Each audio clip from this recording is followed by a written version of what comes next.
all the explanation that you already done in your previous semester. Okay, so after today's class, just from next class onwards, we'll be learning something very interesting and very much new, which is directly the main core of the subject, that is mechanism design. So I'll assure you that it will be very much interesting from the next class onwards.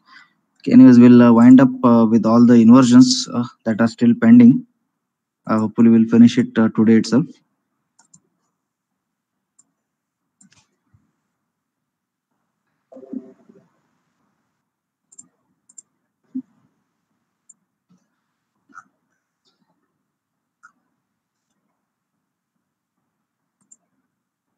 Okay, if you remember, this is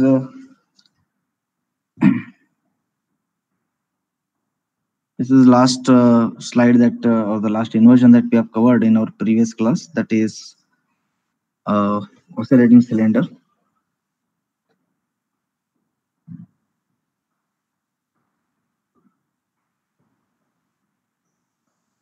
I'll go with the next one, very important one. I'll just move this image a little bit above.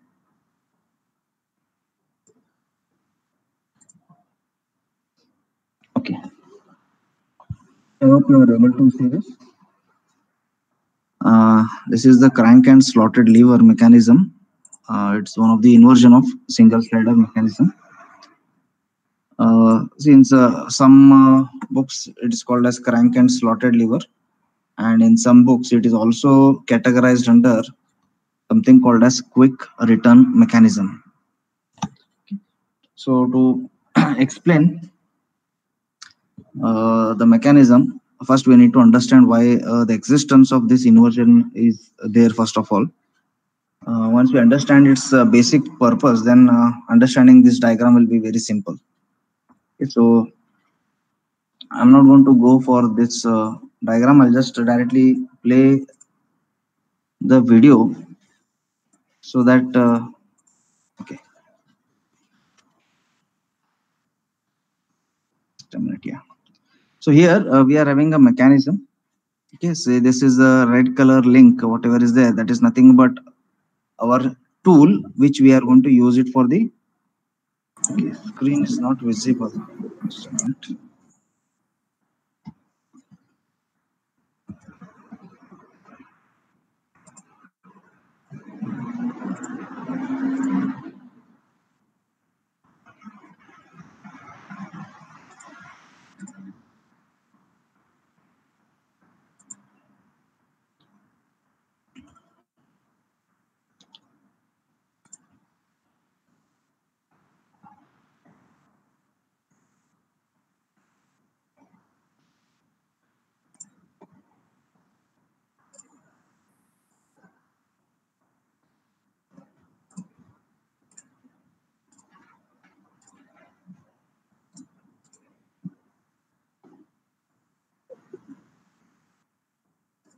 I hope it's visible now.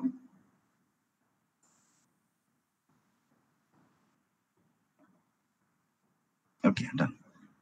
So I was talking about this mechanism of the inversion, which is in some textbooks it is known as crank and slotted lever, and it is also generally categorized under the quick return mechanism.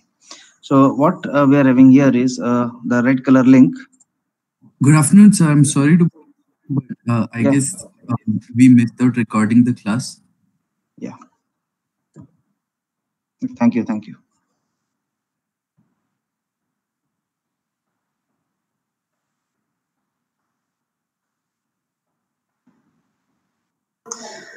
Okay, so the red color link is nothing but the tool that we are going to use in the machine. This is nothing but the material removal tool over here. Okay, and we are having this green color link, which is nothing but the crank that is going to act. And to this green color link, that is to this crank over here, we are having a pin which is shown in red color. This is the pin which is going to keep on oscillating or reciprocating inside this slotted lever, that is which is blue in color. Okay, so the blue color is a link which is known as a slotted lever because it has a slot inside this. And in this particular slot, the red color pin will keep on reciprocating as the crank rotates. So this is the general basic construction of crank and slotted lever. Now, most of the machining cost is based on the duration for how much the machine is being run. Okay, so this is a general practice that takes place. So if I give some particular job, say for example, if I give a one particular shaft which is of 10 diameter, I want it to be reduced to 8 diameter. So the charges will be based on how much time it takes for this machining operation to be carried out. Based on the duration, the charges are carried out. Okay, so keeping this in mind, as a design engineer, we would like to design our machines in such a way that the time required to complete the particular operation should be as least as possible. Okay, so that unnecessary cost will not increase. Basically, our objective will be to reduce the cost. Okay, so we have identified one particular application wherein we after observing, it was found that for a particular phase, the machining actually is not taking place. So that particular phase can be carried out very quickly in order to reduce the time. So that is how this entire mechanism is coming into picture. So now let us assume, I'll just draw it here. Let me assume that I have a rectangular plate.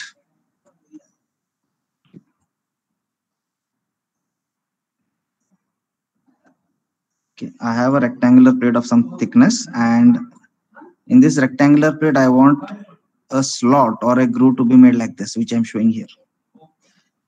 Okay, so I'm going to place this under this machine, a rectangular slab or a rectangular plate on which I need a particular groove or a slot.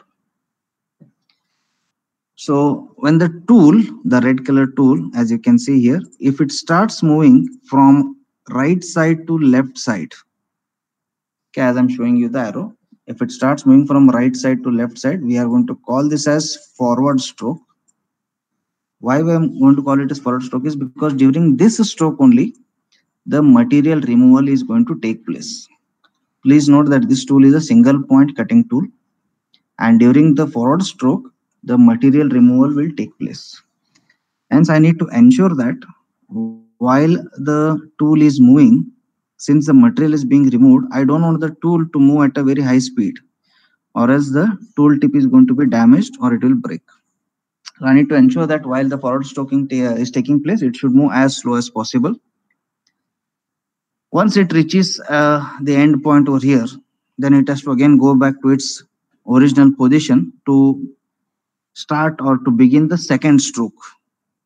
Okay, so while it has to go back, which I'm going to show it with this blue color arrow, then it will move back from extreme left to extreme right side, which we are going to call it as reverse stroke. Now, what exactly is happening during this reverse stroke? Nothing. The tool is simply moving from, let me call this as point A. Let me call this as point B. The tool will simply move from point A to point B without any material removal. Okay, so there is no material removal or machining operation that is taking place while the tool is moving from point A to point B, that is during return stroke. So I want the time consumed for this particular operation to be as least as possible. Hence, I need to design this machine or mechanism such that the tool will move at a very high speed from point A to point B. But while moving from point B to point A, that is during forward stroke, it has to move slowly. Okay, so I need to have two different sets of speeds here. Forward stroke with some speed, return stroke with different speed, that is faster speed. So that is how I'm going to overall reduce the machining time and hence effectively the machining cost. So I hope you understood the basic purpose of why we are going to study this inversion. Okay, how the working of this inversion is there, I'll explain you in the next phase. But why this inversion is coming into picture, I hope it's clear. If you don't have any doubts, we can proceed.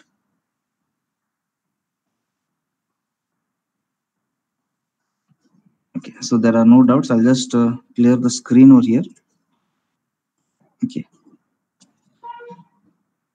Now, in this given position, let us assume that this particular instant, now this is going to be the start of the forward stroke. The crank is rotating in clockwise, and this is the initial position for the start of the forward stroke. So I will just mark the initial angle starting from the center up to the spin. So this is the marking for initial point of the forward stroke. I'll just try to play this video in parts so that you can see how it works. See here, I have played it. Now it has slightly moved further.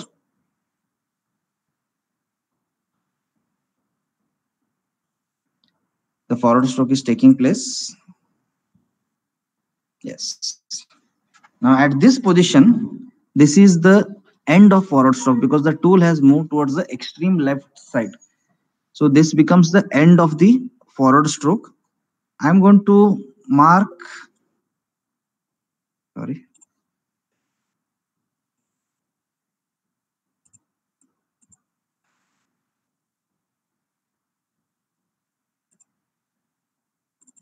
Okay, I was here. I'm going to mark this end of forward stroke again, say with the green color line. So all the way starting from center.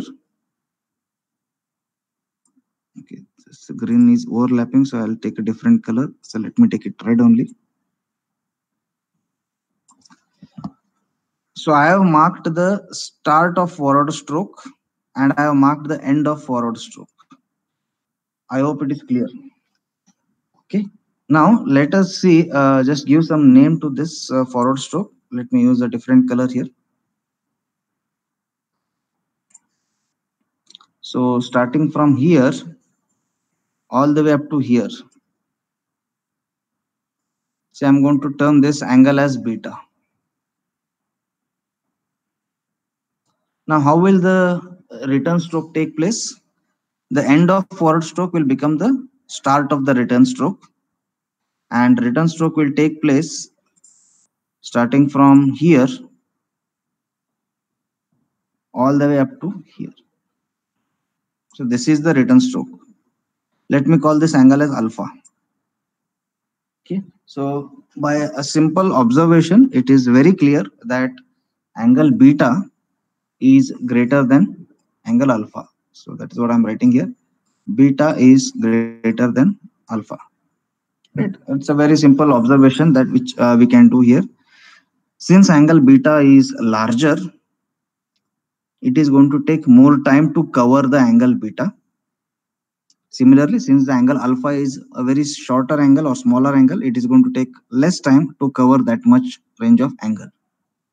So this itself proves that since beta is associated with forward stroke, it is going to take more time for the tool to move from this point to this point, that is start to end.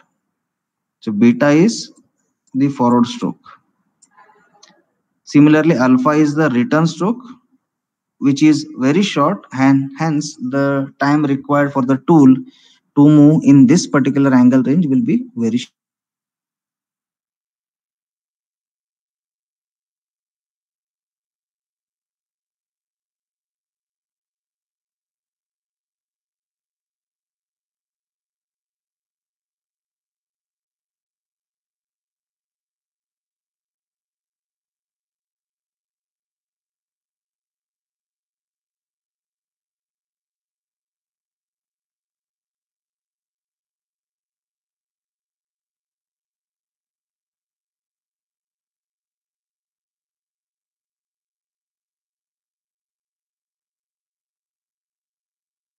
You can see the forward stroke is taking more time and the return is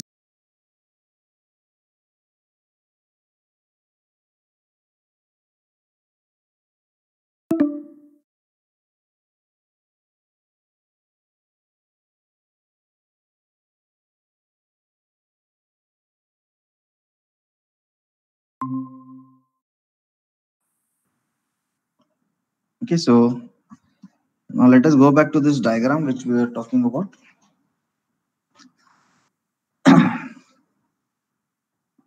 So we are having link number 1, which is the slider, which moves inside the slotted lever. The slider is the link number 1. So let me highlight it with the yellow color. This is the slider over here.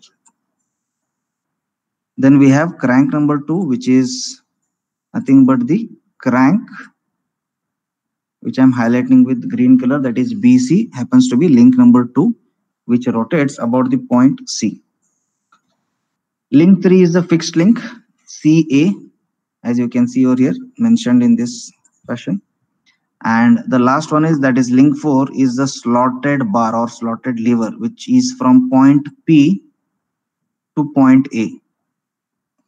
So this constitutes link number 4, that is a slotted lever, inside which our link number 1, that is slider, will keep on moving or sliding.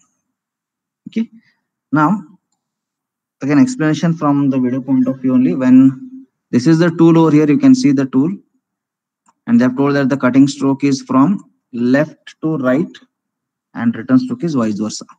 So if I want to start with the cutting stroke or forward stroke, it has to initially come towards the extreme left position. That is, the tool has to come towards the extreme left position.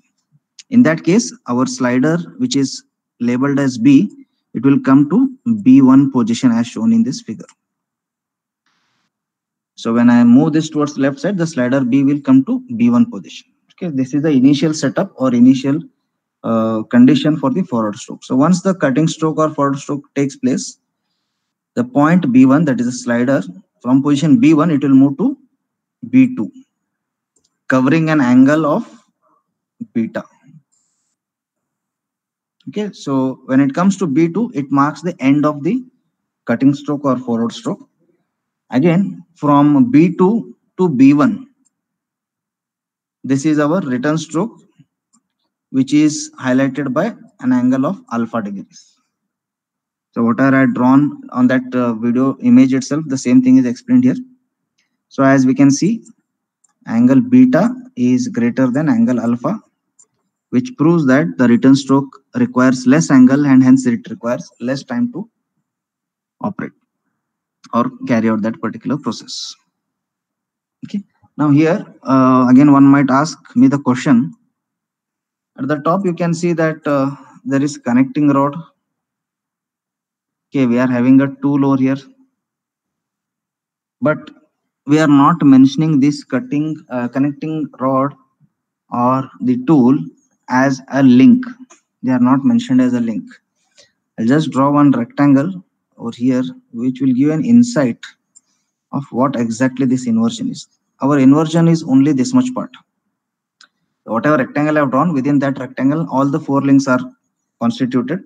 We are having the slotted bar, fixed link, the crank, and the slider. So with this much arrangement itself, I can achieve the desired motion. What is the desired motion? One stroke should be fast and one stroke should be slow. So with this much arrangement itself, I can achieve the desired motion. Once the desired motion is achieved, I'm going to extend these links with some applications. What are the applications? It is the connecting rod, it is the ram, and the cutting tool. Okay, so these are a part of the application, that's why we are not going to consider them as numbering the links. I hope the concept is clear. We are only focusing on this rectangle which I have drawn, the 4 links. The remaining part is the application. So this is how a crank and slotted lever works. So if you have any doubts, please let me know, or else I'll proceed further with the next inversion.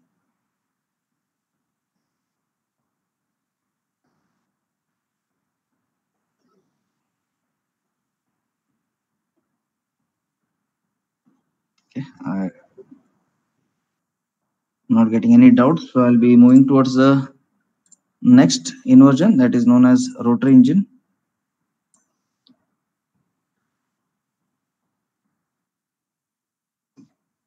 As you can see the diagram over here, this is the last inversion of a single slider.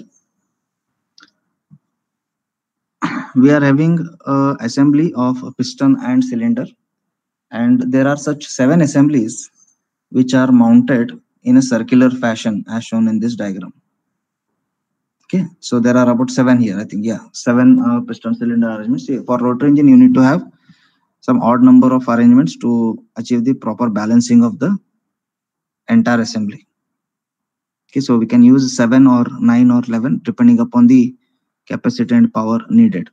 So in this example, they have taken 7 engines over here, and the connecting rod of all the 7 pistons are meeting at a common point, that is point A. And you need to note that point A is not the point O is the center of the entire circle, and the distance or the offset distance between A and O is nothing but our fixed link, that is the crank. So now we can appreciate the concept of inversion. In this inversion, we are fixing the crank itself. In all the other inversions, the crank was our driving force. It was rotating based on which the other links used to rotate. But in this inversion, we are fixing the crank itself. So the crank is not moving, it's fixed. Okay. So the construction point of view, it's all fixed link we are having. We are having the connecting rod of individual pistons. Then we are having a link 4 as a piston and link 1 as a cylinder. Please note that neither piston is fixed nor cylinder is fixed in this case. Only the crank is fixed. So let us see how it works. Okay, so this is the rotary engine here. You can see the connecting rods of all the pistons are coming and meeting at this particular disc. Why they have taken disc? See, this happens to be your point A, the green color which I'm highlighting, and this line happens to be your crank, which is fixed. Since the crank is fixed, they have replaced it with the circular disc. Okay, so you can see the working here.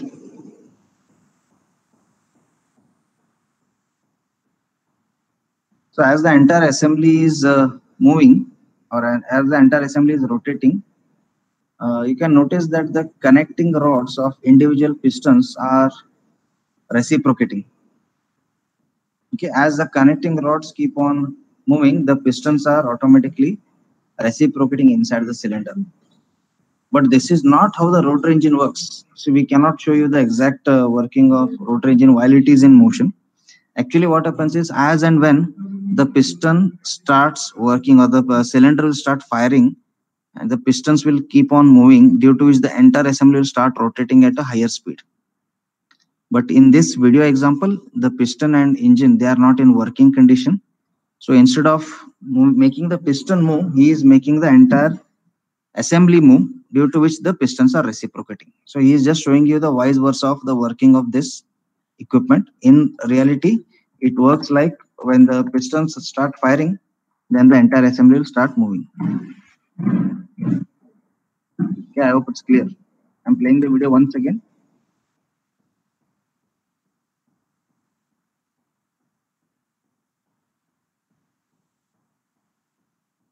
You can see this crank, whatever I told, it is fixed. It's not changing its dimension or it is moving. Just instead of crank, they have replaced it with the circular disc. That's the only difference.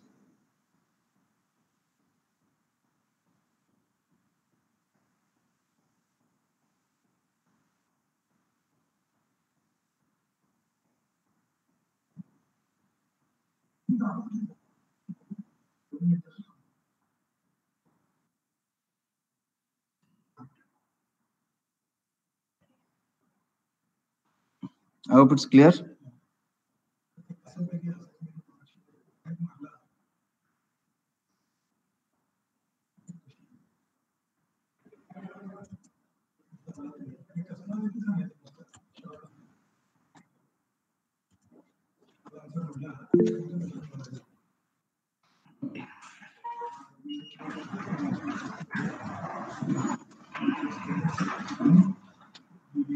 Again, a very important one, elliptical trammel. Okay, now we have entered into the last phase. These are the inversions of double slider mechanism. Okay, we are done with the single slider. Now we are entering the last phase, that is double slider mechanism. So in that we are having only 2 inversions. The first one is called as elliptical trammel, which you are seeing. And the second one is known as screw choke mechanism.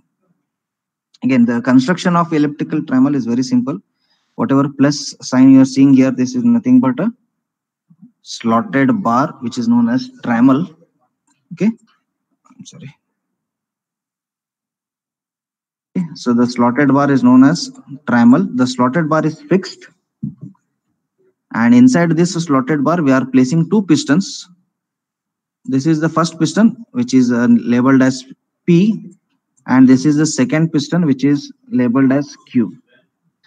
Both these pistons are connected by a link. You can see this link over here. They are connected by a link, and this link is further extended up to some random point, say R. Okay, so the link is extended up to a point R. Now, when these pistons will start moving, how the pistons are going to move? Piston P will only move in vertical direction, and the piston Q will only move in horizontal direction. So when these pistons start moving, point R is going to trace an shape which will be exactly of an ellipse in this fashion. Now, if I increase the link length, that is PQ, which is extended to R, if I further extend it, then I'll get a bigger ellipse. Okay, but at the end, that point R is going to trace ellipse only.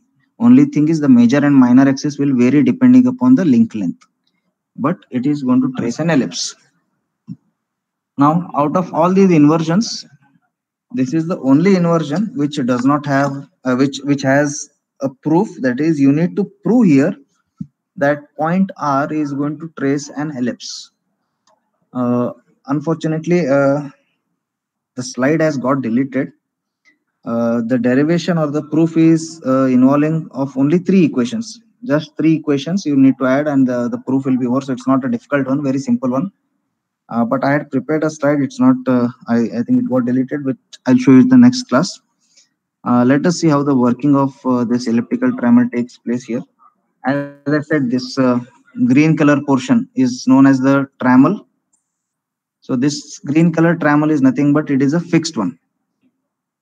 And we are having one slider over here, that is red color. We are having another slider over here, which is blue in color. Both these sliders are connected by a link, which is further extended. Okay, so let us see how it works.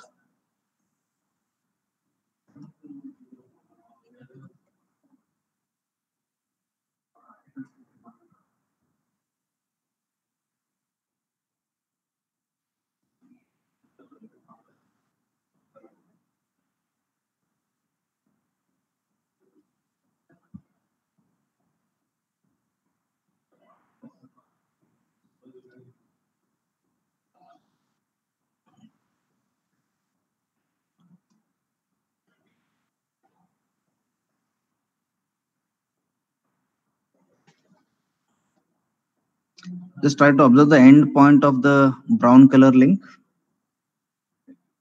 It is going to trace an ellipse. Let me just draw it. Something of this shape.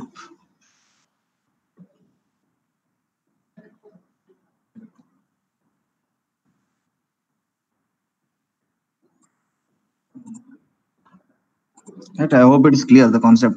The end point of the link is tracing an ellipse, and the major and minor axis of this ellipse will vary depending upon the link length of this brown color. Okay, so I'll be taking up the proof of this in the next class. Just it will take hardly a minute.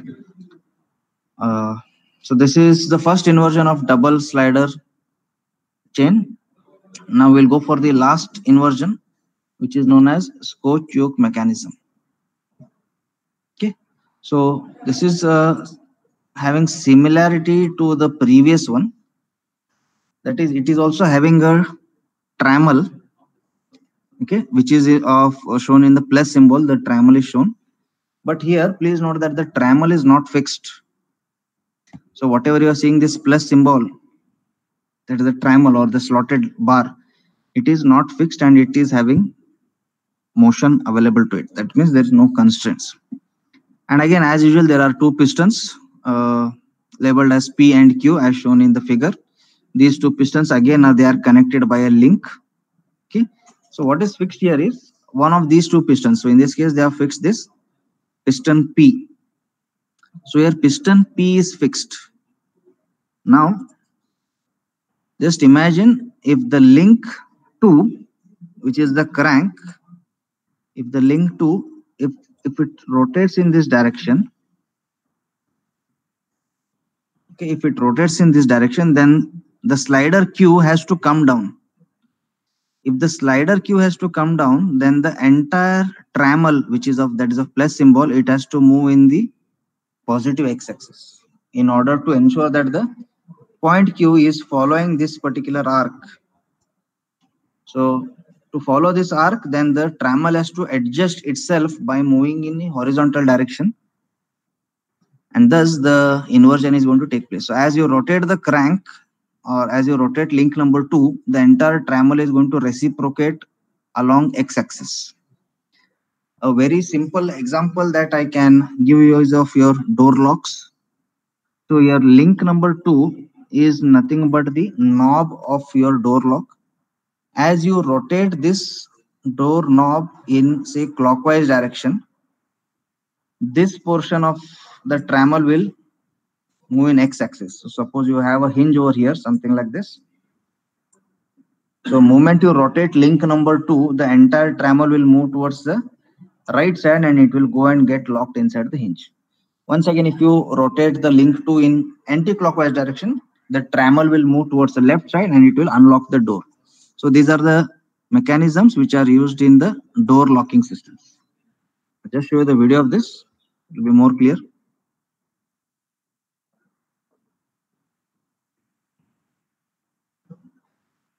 Okay, instead of plus sign trammel, they have just taken a single slotted lever. They have not considered the plus sign, so that's not an issue.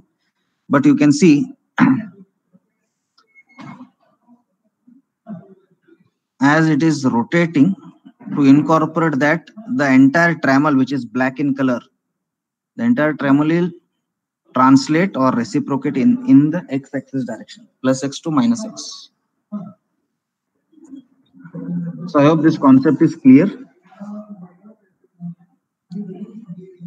If it is clear, then this will complete all the inversions of your unit number 1, except that elliptical trammel derivation, which I'll take up in the next class. Apart from that, it covers all the inversions. Now, if you have any doubts or any queries or any points to discuss, please let me know. From the next class onwards, we'll be starting with something very interesting. That is, we'll enter into the world of designing of mechanisms. So I'll just wait for some time. Let me know if you have any doubts.